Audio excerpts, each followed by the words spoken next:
আপনি কি জানেন এই পৃথিবীতে কোটি কোটি মানুষ আছে যারা প্রতিদিন সকালে ঘুম থেকে উঠে একটা প্রশ্নের উত্তর খুঁজে বেড়ায়। আমি কি করব? আমার পথটা কি? আমি কিভাবে ইনকাম করব? আপনি যদি এই প্রশ্নে আটকে থাকেন তাহলে জেনে রাখুন আপনি একা নন। যুগে যুগে এই প্রশ্নটাই বদলে দিয়েছে অনেক মানুষের জীবন, ক্যারিয়ার আর পরিচয়। ভাবুন তো, স্টিভ জবস যদি কম্পিউটারের রাস্তা না ধরতেন কিংবা জে কে রাউলিং যদি লেখালেখির গুরুত্ব না দিতেন তাহলে তারা কিভাবে নিজেকে চিনতেন? ইনকামের পথ মানে শুধু টাকা না, এটা আপনার অস্তিত্ব, আপনার পরিচয়, আপনার জায়গা।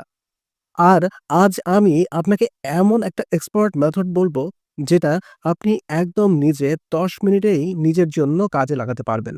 প্রথমে নিজেকে একটা প্রশ্ন করুন, আমি কোন কাজটা করে ক্লান্ত হই না, বরং তৃপ্তি পাই?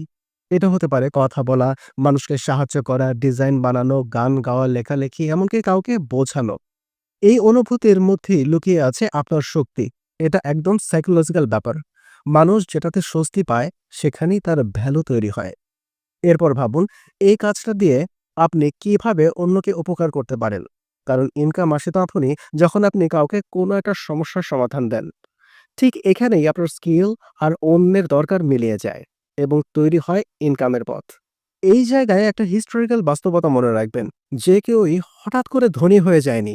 সবারই একটা ছোট স্কিল নিয়ে শুরু করতে হয়েছিল। আপনার ইনকামের পথ আপনি তখনই খুঁজে পাবেন যখন আপনি নিজের ভেতরের আলাদা জিনিসটাকে গুরুত্ব দিয়ে শিখবেন। চিন্তা করবেন না আপনি চাকরি করবেন নাকি ব্যবসা, আগে নিজেকে চিনুন। সবশেষে একটা কথাই বলবো, এই 10 মিনিট যদি আপনি মন দিয়ে নিজের ভেতরের শক্তি খুঁজে দেখতে পারেন তাহলে বাকি জীবনে আপনার ইনকামের পথ খুঁজে ফিরতে হবে না। আপনার পথ আপনি নিজেই তৈরি করবেন। এখন শুধু শুরুটা দরকার।